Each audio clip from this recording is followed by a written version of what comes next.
Tenaina, fandarana famakiana ten'Andriamanitra. Arahinao eto amin'ny Aki Radio isan'andro amin'ny 12 ora sasany atoandro. Parole de vie, lecture de la Bible, tous les jours sur Aki Radio à 12h30. Wort des Lebens, jeden Tag eine biblische Lektüre um 12:30 Uhr im Aki Radio. Iarahanao amin'ny rahavavy aina. Tenaina, teny mahavelona.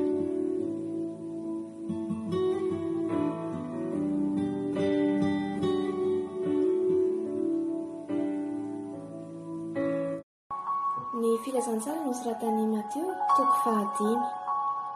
Ny toriteny nataon'i Jesosy Kristy teo an-tendrombohitra amin'ny anaran'i Jesosy. Ary Jesosy no nahitany vahoaka dia niakatra teo an-tendrombohitra, ary rehefa tafapetraka izy dia nanantona azy ny mpianany. Dia nilobava izy ka nampianatra azy hoe: sambatra ny malahelo am-panahy fa azy ny fanjakan'ny lanitra. Sambatra ny ory fa izy no ampifaliana. Sambatra ny malemy fanahy fa izy no andova amin'ny tany. Sambatra ny nona sy mangeta entany fahamarinana fa izy no ofokisana. Sambatra ny miatra fa izy no miantrana. Sambatra ny madio am-po fa izy no ahitan'Andriamanitra. Sambatra ny mpampiavana fa izy no atao hoe zanak'Andriamanitra. Sambatra izay enjehina noho ny fahamarinana fa azy ny fanjakan'ny lanitra. Sambatra ianareo raha ratsiny ny olona sy enjehiny, ary asiany izay teny ratsy rehetra hitenenany lainga anareo noho ny amiko. Mifalisy miravoravoa ianareo, fa lehibe ny valim-pitianareo any an-danitra, fa toy izany ihany no nanenjehan'ny mpaminany izay talohanareo. Ianareo ny fanasy ny tany, fa raha ny fanasina ny tonga matsatso, inona indray no ahasira azy? Tsy misy hery ny anaovana na inona intsony izy, fa ariana ny ivelany ka ho itsahin'ny olona. Ianareo ny fahazavan'izao tontolo izao, tsy azo afenina izay tanàna miorina eo an-tampon-tendrombohitra. Ary koa tsy misy olona mandrehitra jiro ka mametraka azy ao ambanin'ny vata famarana, fa apetrany eo amin'ny fanaovan-jiro ka dia mazava amin'izay rehetra ao an-trano izany. Aoka hazava eo mason'ny olona toy izany koa ny fahazavanareo, mba ahitany ny asa soa ataonareo ka ankalazan'ny iranareo izay any an-danitra. Azo ataonareo fa tonga aho handrava lalàna na ny mpaminany, tsy tonga aho handrava fa hanatanteraka. Fa lazaiko marina tokoa, mandra-pahafoana ny lanitra sy ny tany dia tsy hisy ho foana akory ny lalàna, na dia litera iray na tendron-tsoratra iray aza, mandra-pahatanteraka izy rehetra. Ary amin'izany nazovo mamahany anankiray amin'ireo didy madinika indrindra ireo ka mampianatra ny olona ho toy izany, dia atao hoe kely indrindra amin'ny fanjakan'ny lanitra izy. Fa nazovo mankatosy mampianatra ireo Fa nazovo no mankatosy mampianatra ireo, dia izy no atao hoe lehibe amin'ny fanjakan'ny lanitra. Fa lazaiko aminareo, raha tsy mihoatra noho ny an'ny mpanorandalana sy ny fariseo ny fahamarinanareo, dia tsy hiditra ny fanjakan'ny lanitra mihitsy ianareo. Efa renareo va fa voalaza tamin'ny Ntaolo hoe aza mamono olona, ary izay mamono olona dia mendrika ho elohina amin'ny fitsarana. Fa izao kosa milaza aminareo hoe izay rehetra tezitra amin'ny rahalainy dia mendrika ho elohina amin'ny fitsarana. Ary nazovo nanao amin'ny rahalainy hoe olom-poana ianao dia mendrika ho elohina amin'ny Sinedriona. Ary nazovo ianao hoe foka ialahy dia mendrika ho amin'ny elo mirehitra afo. Ary amin'izany, raha mitondra ny fanatitra eo amin'ny alitara ianao, ary eo ny mahatsiaro fa ny rahalahinao manana alahelo aminao, dia avelao eo anoloan'ny alitara ny fanatitra ao, ka mandehana aloha ataovy izay havananao amin'ny rahalahinao, ary rehefa miverina dia vao atery ny fanatitra ao. Mihavana faingana amin'ilay manana ady aminao, raha mbola miara-dia aminy ianao, fandrao ilay manana ady aminao hanolotra anao amin'ny mpitsara, ary ny mitsara kosa hanolotra anao amin'ny mpamatotra, ka atao an-tranomaizina ianao. Lazaiko aminao marina tokoa, tsy ho afaka ao mihitsy ianao ambara-pahandohanao ny varavety farany indrindra. Efa renareo fa voalaza hoe aza mijangajanga, fa izao kosa milaza aminareo fa izay rehetra mijery vehivavy ilazy dia efa mijangajanga tany am-pony sahady. Fa raha ny masonao ankavanana no manafotohinanao, dia esory aly izy, ka rio ho afaka aminao. Fa mahasoanao na dia very aza ny iray momba ny tenanao, ka tsy ny tenanao rehetra no arinany amin'ny elo. Ary raha ny tananao ankavanana no manafotohinanao, dia tapao izy ka rio ho afaka aminao. Fa mahasoanao na dia very aza ny iray momba ny tenanao, ka tsy ny tenanao rehetra no lasany amin'ny elo. Ary voalaza hoe Nazovo no misaotra ny vadiny, dia aoka izy hanome andra vehivavy taratasy fisaoram-bady. Fa izao kosa milaza aminao hoe izy rehetra misaotra ny vadiny afa-tsy noho ny fijangajangana ihany dia mampijangajanga azy, ary nazovo manambady izay voasaotra dia mijangajanga. Ary koa, efa renareo fa voalaza tamin'ny taolo hoe aza mianantsy toa fa efa ao amin'i Jehovah ny fianiananao. Fa izao kosa milaza aminareo hoe aza mianina akory na amin'ny lanitra fa seza fiandrianan'Andriamanitra izany, na amin'ny tany fa fitoeran-tongony izany, na amin'ny Jerosalema fa tanànan'ny mpanjaka lehibe izany.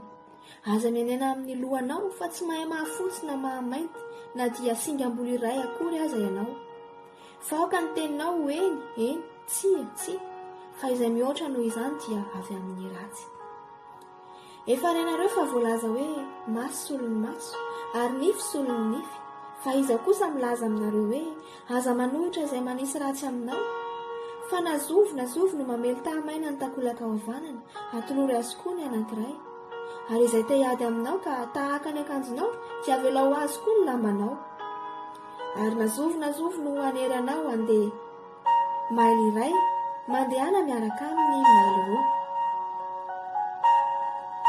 Omeo izay mangataka aminao, ary aza ilaoza mihodina izay te hisambotra aminao. Efa renareo fa voalaza hoe tiava ny namanao ary mankala ny fahavalonao. Fa izao kosa milaza aminareo hoe tiava ny fahavalonareo ary mivavao an'izay manenjika anareo. Mba ho tonga zanaky ny rainareo izay nan-danitra ianareo. Fa izy mamposaka ny masoandrony amin'ny ratsy fanahy sy ny tsara fanahy, ary mampilafaka ny ranorana amin'ny marina sy ny tsy marina. Fa raha izay tianareo ihany no tianareo, inona ny vanim-piti azonareo? Moa na dia ny mpamory hetra aza tsy mba manao izany koa va? Ary raha ny rahalahinareo ihany no arabainareo, inona no ataonareo mihoatra noho ny sasany? Moa na dia ny jetilisa aza tsy mba manao toy izany ihany va? Évangile selon Matthieu chapitre 5. Sermon sur la montagne, les béatitudes. Au nom de Jésus. Voyant la foule, Jésus monta sur la montagne, et après qu'il se fut assis, ses disciples s'approchèrent de lui. Puis, ayant ouvert la bouche, il les enseigna et dit : Heureux les pauvres en esprit, car le royaume des cieux est à eux. Heureux les affligés, car ils seront consolés. Heureux les débonnaires, car ils hériteront la terre. Heureux ceux qui ont faim et soif de la justice, car ils seront rassasiés. Heureux les miséricordieux, car ils obtiendront miséricorde. Heureux ceux qui ont le cœur pur, car ils verront Dieu. Heureux ceux qui procurent la paix, car ils seront appelés fils de Dieu. Heureux ceux qui sont persécutés pour la justice, car le royaume des cieux est à eux. Heureux serez-vous lorsqu'on vous outragera, qu'on vous persécutera et qu'on dira faussement de vous toutes sortes de mal à cause de moi. Réjouissez-vous et soyez dans l'allégresse parce que votre récompense sera grande dans les cieux, car c'est ainsi qu'on a persécuté les prophètes qui ont été avant vous. Verset 13. Les disciples, sel de la terre et lumière du monde. Vous êtes le sel de la terre, mais si le sel perd sa saveur, avec quoi la lui rendra-t-on? Il ne sert plus qu'à être jeté dehors et foulé aux pieds par des hommes. Vous êtes la lumière du monde. Une ville située sur une montagne ne peut être cachée, et on n'allume pas une lampe pour mettre sous le boisseau, mais on la met sur le chandelier, et elle éclaire tous ceux qui sont dans la maison. Que votre lumière luise ainsi devant les hommes, afin qu'ils voient vos bonnes œuvres, et qu'ils glorifient votre Père qui est dans les cieux. Verset 17. L'accomplissement de la loi et des prophètes. Ne croyez pas que je sois venu pour abolir la loi ou les prophètes. Je suis venu non pour abolir, mais pour accomplir. Car je vous le dis en vérité, tant que le ciel et la terre ne passeront point, il ne disparaîtra pas de la loi un seul iota ou un seul trait de lettre jusqu'à ce que tout soit arrivé. Celui donc qui supprimera l'un de ces plus petits commandements et qui enseignera aux hommes à faire de même sera appelé le plus petit dans le royaume des cieux, mais celui qui les observera et qui enseignera à les observer, celui-là sera appelé grand dans le royaume des cieux. Car je vous le dis, si votre justice ne surpasse celle des scribes et des pharisiens, vous n'entrerez point dans le royaume des cieux. Vous avez entendu qu'il a été dit aux anciens, tu ne tueras point, celui qui tuera mérite d'être puni par les juges. Mais moi, je vous dis que quiconque se met en colère contre son frère mérite d'être puni par les juges, que celui qui dira à son frère « Raka » mérite d'être puni par le Sanhédrin, et que celui qui lui dira « Insensé » mérite d'être puni par le feu de la Guéhenne. Si donc tu présentes ton offrande à l'autel et que là tu te souviens que ton frère a quelque chose contre toi, laisse là ton offrande devant l'autel et va d'abord te réconcilier avec ton frère, puis viens présenter ton offrande. Accorde-toi promptement avec ton adversaire pendant que tu es en chemin avec lui, de peur qu'il ne te livre au juge, que le juge ne te livre à l'officier de justice et que tu ne sois mis en prison. Je te le dis en vérité, tu ne sortiras pas de là que tu n'aies payé le dernier quadrant. Vous avez appris qu'il a été dit, tu ne commettras point d'adultère, mais moi je vous dis que quiconque regarde une femme pour la convoiter a déjà commis un adultère avec elle dans son cœur. Si ton œil droit est pour toi une occasion de chute, arrache-le et jette-le loin de toi, car il est avantageux pour toi qu'un seul de tes membres périsse et que ton corps entier ne soit pas jeté dans la Guéhenne. Et si ta main droite est pour toi une occasion de chute, coupe-la et jette-la loin de toi, car il est avantageux pour toi qu'un seul de tes membres périsse et que ton corps entier n'aille pas dans la Guéhenne. Il a été dit que celui qui répudie sa femme lui donne une lettre de divorce. Mais moi, je vous dis que celui qui répudie sa femme, sauf pour cause d'infidélité, l'expose à devenir adultère, et que celui qui épouse une femme répudiée commet un adultère. Vous avez encore appris qu'il a été dit aux anciens, tu ne te parjureras point, mais tu t'acquitteras envers le Seigneur de ce que tu as déclaré par serment.